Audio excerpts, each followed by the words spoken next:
Morning दोस्तों, MS में आप लोगों को दिल खोलकर स्वागत है। आज हम फिजिक्स का एक और अच्छे से टॉपिक करेंगे, जो टॉपिक का नाम है आवेश खोखले गोलाकार चालक के कारण विद्युत क्षेत्र की तीव्रता का व्यंजक ज्ञात करना है। कल हम पढ़े थे अनंत विस्तार के समतल चादर के कारण विद्युत क्षेत्र की तीव्रता का व्यंजक पढ़े थे। ये दोनों के दोनों क्या है? गॉस के प्रमेय का अनुप्रयोग है।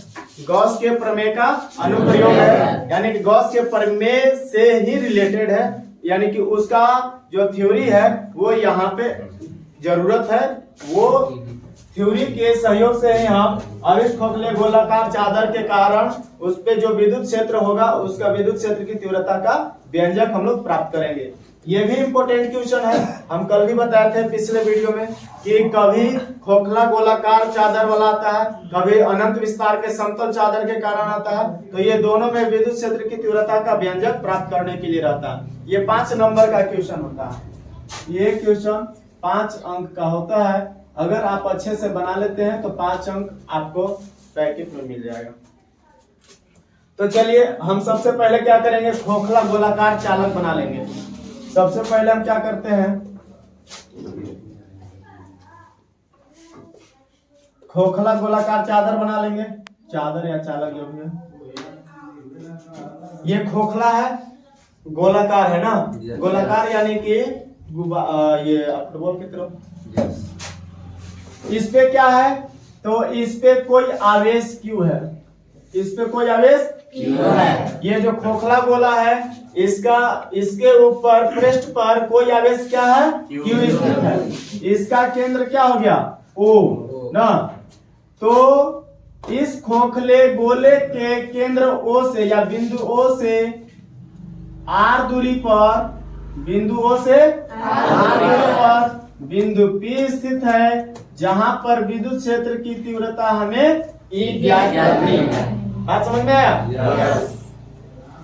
हमने सबसे पहले क्या किया, एक खोखला गोला का रचना किया। इसके ऊपर क्या स्थित है, Q आवेश स्थित है। बिंदु O से, इसमें इस गोले के केंद्र में बिंदु O स्थित है। बिंदु O से R दूरी पर बिंदु P स्थित है। बिंदु O से R दूरी पर बिंदु P स्थित है, जहां पे विद्युत क्षेत्र की तीव्रता करनी है। समझ में आ रहा है ना? तो हमने जो यहाँ पे किया है उसी को लिख देंगे। बात समझ में आ रहा?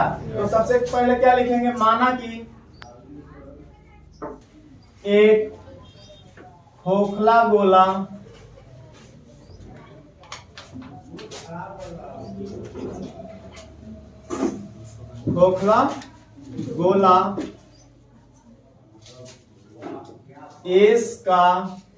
इसका नाम हम एस दे देते हैं, ठीक है।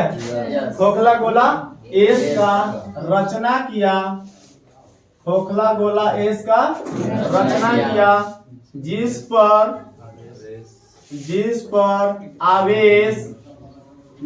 आवेश क्यू स्थित है तथा गोले के केंद्र O से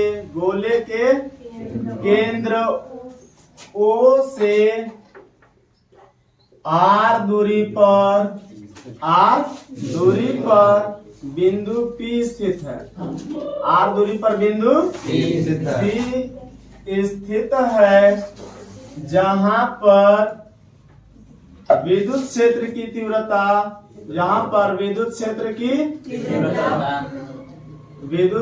की तीव्रता, तीव्रता E ज्ञात करनी है। सबसे पहले माना में इतना आपको लिखना होगा। ये माना के लिखने में किन्हीं को दिक्कत लग रहा है क्या? हम जो किए उसी को लिख दिए। क्या किए, तो सबसे पहले एक गोलाकार पृष्ठ एस का रचना किया, जिसके ऊपर आवेश क्यू स्थित है। गोले के केंद्र बिंदु O से R दूरी पर बिंदु P स्थित है।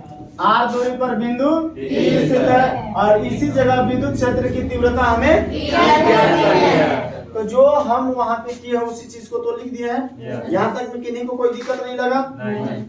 अब हमें क्या करना है, इसका व्यंजक प्राप्त करना है। तो लिखेंगे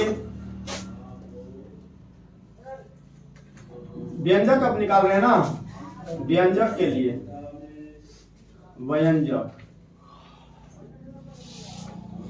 बिंदु P से गुजरने वाले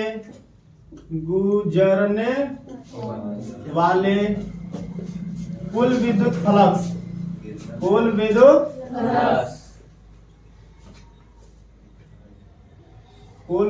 फ्लक्स क्या होता है फाई ई ना। कुल विद्युत फ्लक्स फाई ई बराबर क्या होता है बताइए। फाई ई बराबर क्या होता है EDA। फाई ई बराबर होता है EDA सदिश ए काहे कि अल्पांश है क्षेत्रफल है ना इसीलिए सदिश है। तो फाई ई बराबर EDA होता है जबकि क्षेत्रफल और विद्युत क्षेत्र की यहाँ पे जो तीव्रता है वो डॉट प्रोडक्ट से रहता है और डॉट प्रोडक्ट जब हटाया जाता है तो क्या हो जाता है cos थीटा। तो फाई ई बराबर EDA cos थीटा। अब यहाँ पे जो थीटा होगा वो 0 डिग्री होगा। थीटा कितना डिग्री 0 डिग्री। काहे 0 डिग्री कि दोनों एक दूसरे के समांतर है। तो थीटा बराबर 0 और यहाँ पे कोस 0 का जरूरत पड़ेगा ना। तो कोस 0 का मान कितना होता है 1 होता है। कोस 0 का मान 1 होता है। चलिए तो यहाँ पे हम क्या करेंगे तो EDA और कोस थीटा के जगह पर कितना डिग्री 0 और कोस 0 का मान कितना 1 रखने से कोई बदलाव नहीं होगा। तो EDA केवल हो जाएगा। अब हम क्या करेंगे समाकलन लगाएंगे। क्या चीज समाकलन। तो समाकलन लगाने से समाकलन और ये जो अल्पांश है वो दोनों क्या हो जाता है खत्म हो जाता है बताए हैं। तो खत्म हो जाएगा तो क्या बचेगा फाई ई बराबर बच जाएगा EA। ये हो गया समीकरण 1 मान लीजिए। अब आप एक बात जानते हैं गॉस के प्रमेय से गॉस के प्रमेय होता फाई ई बराबर Q बाय एप्सिलॉन नॉट। ये बात तो आप लोग को पता है फाई ई बराबर Q बटा गॉस के प्रमेय से फाई बराबर Q बाय एप्सिलॉन नॉट। तो देखिए यहाँ भी फाई ई बराबर E है यहाँ भी फाई ई बराबर Q बटा एप्सिलॉन नॉट। इसका बायां साइड दोनों बराबर है तो दायां वाला भी दोनों बराबर होना चाहिए ना। या हम कह सकते हैं इसको 2 मान लीजिएगा तो समीकरण 1 तथा 2 से कहिए और नहीं मानिएगा तो फिर कह दीजिए कि फाई ई बराबर Q बटा एप्सिलॉन नॉट का मान समीकरण 1 में रखने पर आपको दोनों तरफ से लिख सकते हैं। यहाँ पे हम लिख देते हैं समीकरण 1 तथा 2 से। तो समीकरण 1 तथा 2 से बायां साइड बराबर तो दायां भी बराबर होगा तो लिखेंगे EA बराबर Q बटा होगा ना हो। अब यहाँ पे E क्या है क्षेत्रफल है। ये क्षेत्रफल है ना किसका क्षेत्रफल गोला का क्षेत्रफल क्या होता है 4 पाई r स्क्वायर होता है ना। गोला का पृष्ठीय क्षेत्रफल क्या होता है 4 पाई r स्क्वायर। तो यहाँ पे Q के साथ है एप्सिलॉन नॉट भाग में है तो भाग से इधर आएगा तो गुणा में और यहाँ पे E के साथ क्षेत्रफल गुणा में है तो इधर आके भाग में। यानी कि हम लिख सकते हैं E और यहाँ पे ये क्या चीज में गुणा में तो हो जाएगा E एप्सिलॉन नॉट और Q बटा A। अब A क्षेत्रफल तो क्षेत्रफल क्या होता है 4 पाई r स्क्वायर ना 4 पाई r स्क्वायर। तो क्या हो जाएगा अब ऐसा करते हैं ना कि हम एप्सिलॉन नॉट को वहीं पे रहने देते हैं बेकार इधर लाए यहीं पे हम एप्सिलॉन नॉट को भी रहने दे रहे हैं। क्या करते हैं ए क्षेत्रफल का मान क्या होता है 4 पाई r स्क्वायर किसका गोला का क्षेत्रफल क्या होता है 4 पाई r स्क्वायर होता है। गोला का क्षेत्रफल 4 पाई तो यहाँ a के जगह पर 4 पाई r स्क्वायर रख देंगे a के जगह पे 4 पाई r स्क्वायर। अब Q बटा epsilon naught into 1/4 pi r square. मैं से कर सकते हैं, कोई दिक्कत है? क्यू बटा epsilon naught 1/4 pi r square. ये आपका क्या हो गया? तो ये हो गया विद्युत क्षेत्र की तीव्रता एक खोखले गोले के कारण बिंदु P पर विद्युत क्षेत्र की तीव्रता E बराबर क्या हो जाएगा? Q बटा epsilon naught 1/4 pi r square. या इसको और ऐसे भी लिख सकते हैं,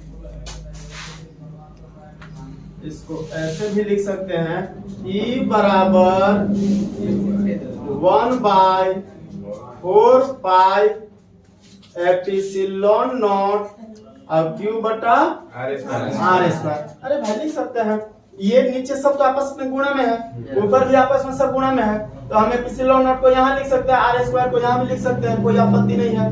बात समझ में आ रहा? तो हो जाएगा E बराबर 1/4 पाई एप्सिलॉन नॉट Q बटा आर स्क्वायर। ये आप पीछे एक बार पढ़े हैं ना, गॉस का प्रमेय में यही पढ़े हैं। यहाँ पे बस क्या है, तो आवेश खोखले गोलाकार चादर या चालक के कारण विद्युत क्षेत्र की तीव्रता का व्यंजक ज्ञात करना है, जो कि E बराबर 1/4 पाई एप्सिलॉन नॉट Q बटा आर स्क्वायर आया। ये बात समझ में आया क्या? किन्हीं को कोई दिक्कत है? ये आपको अगर अच्छे से कंप्लीट रहेगा, अगर आप एग्जाम में इसी तरीके से माना कि फोटो और ये फिगर जो भी है, इसके बाद आप अच्छे से प्रूफ करिएगा तो 5 नंबर पूरा का पूरा मिलेगा। आपको कटना इसमें है क्या? जो भी है सटीक लिखा हुआ है, आप बस पेपर में छेड़ने का प्रयास नहीं करिएगा। समझ में आ गया होगा? तब तक के लिए जय हिंद, मिलेंगे अगले वीडियो में।